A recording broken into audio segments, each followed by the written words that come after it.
All right, Jack. So obviously you weren't there week 1 in November when we got the original videos taken.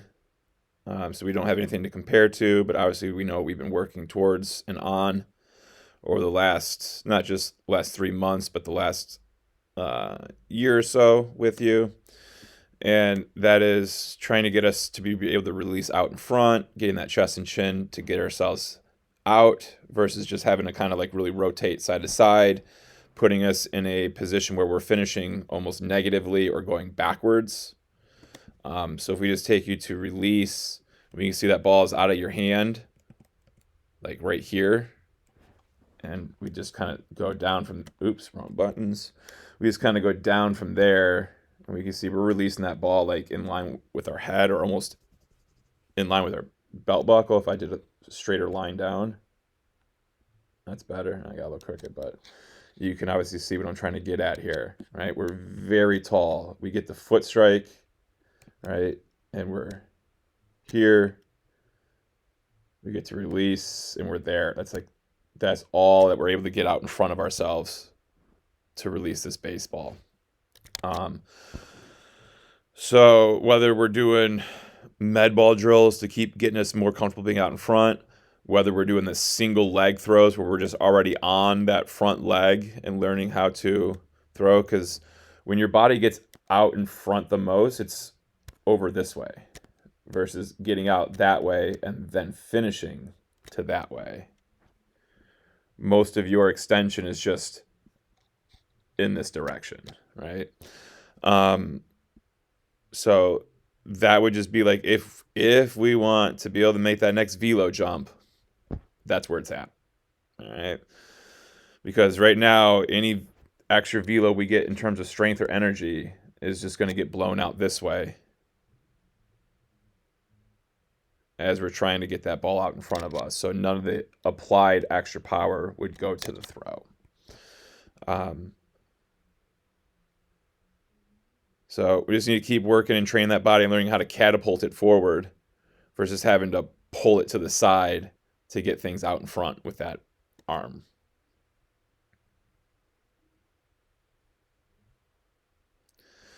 Max, we're just looking for that better stability in that front leg so we're not buckling or falling in front of ourselves or going up and then down or whatever that may be, where that heel can't stay in the ground or that front knee can't stay in a good strong alignment for us. So here we are at that moment of foot strike coming through, and we can see that that front leg is in fact doing better than it has been.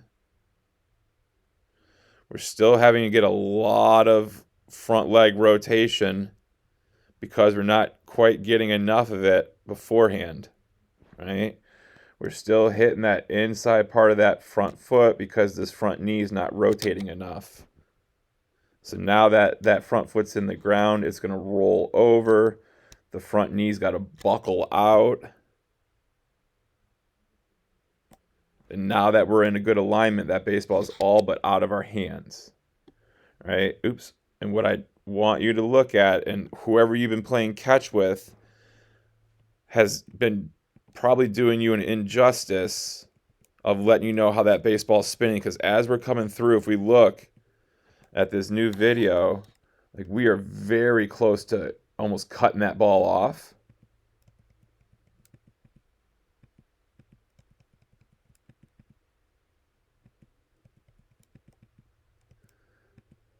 If that middle finger was getting more involved, we would be cutting it off, right?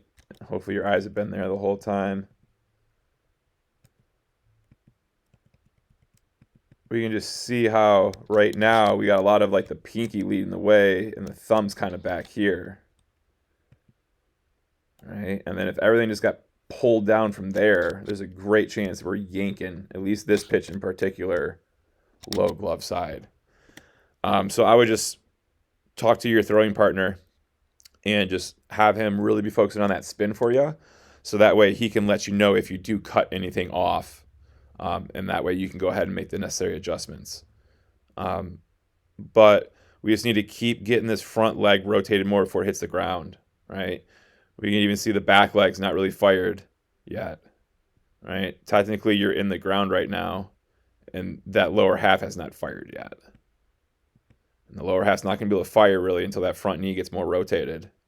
And if it takes for the front foot to hit the ground before the front knee starts to really rotate around, we're just leaving so much extra velocity out on that table.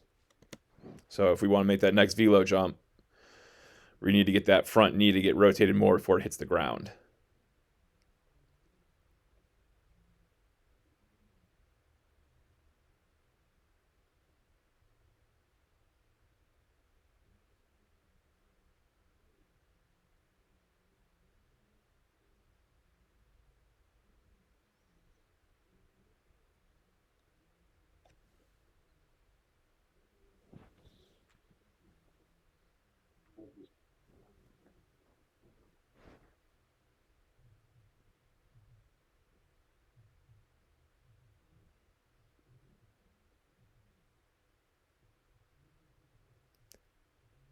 Landon, our big thing was just staying stacked and tall, right?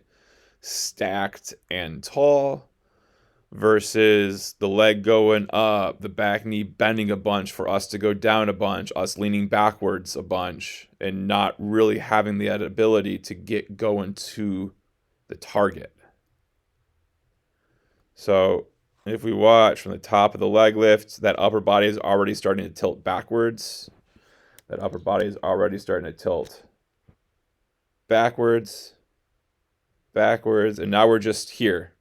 We're just stuck here on the pitching rubber. We're not going anywhere. We're still not going anywhere. We're still not going anywhere. We're still not going anywhere. We're still not going anywhere.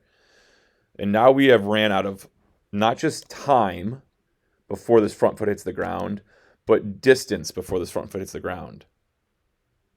And because we don't have a lot of time or distance before this front foot hits the ground, we do not have a lot of time to get this body going forward, going towards the target, gaining energy towards the target.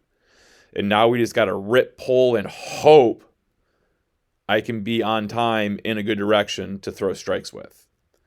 So we really, like I said, you definitely have the ability to be a good pitcher, but we just need to put a little bit of work in on it at home to work on this thing right here of not lifting the leg up, lifting the leg down, squatting the back leg down, tilting the back shoulder back, and not be going anywhere. But as that leg is coming up, your body is going forward. The first drill on the mechanical drills playlist on my YouTube page has 3 different stages of a drill that will help you learn how to get your body to do that. If you can just commit 5 minutes a day to practicing that drill, I promise you, in a month, it will feel more comfortable. And by the time you get to the high school season, it has the ability to feel more natural.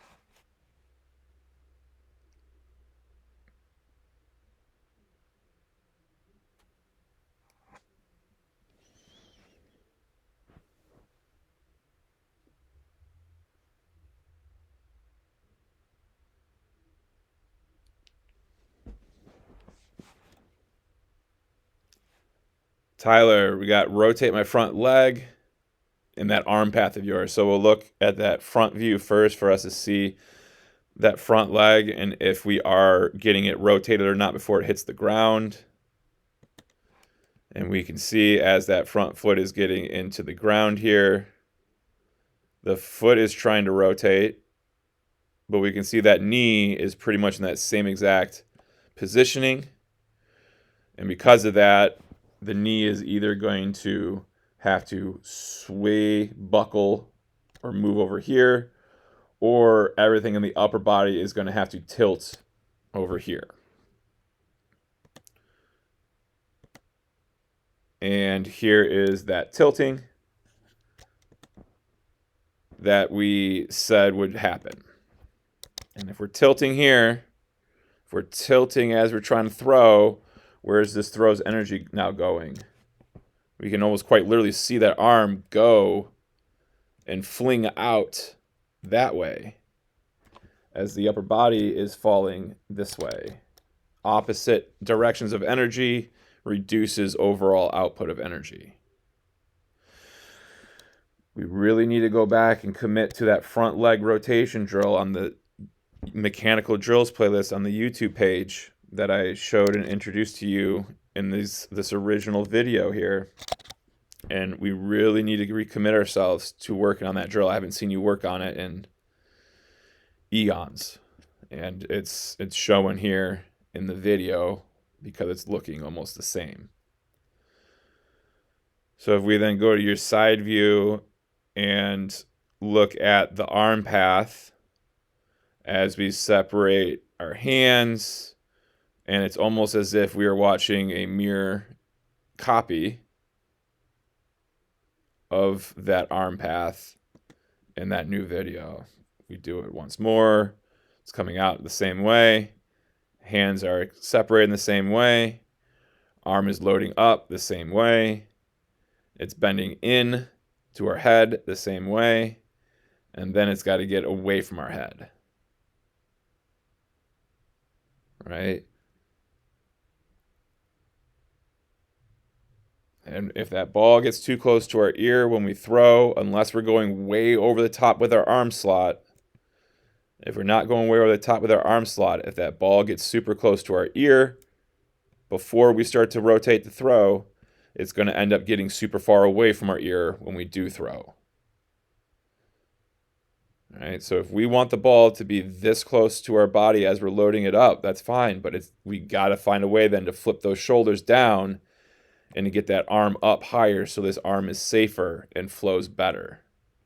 The reason that you say to yourself sometimes when you're pitching and you're saying, why is this ball going that way? Or why is it not going where I want? This is the reason. The energy is just getting flung out to the side at release versus getting to go forward and down at release.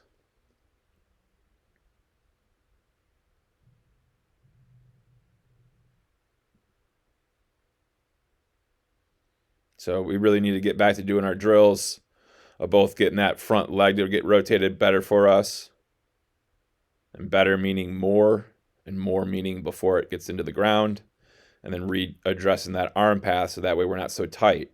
And if we are going to be so tight to our head before we throw, we got to get that arm slot up some more so that it works and flows with that.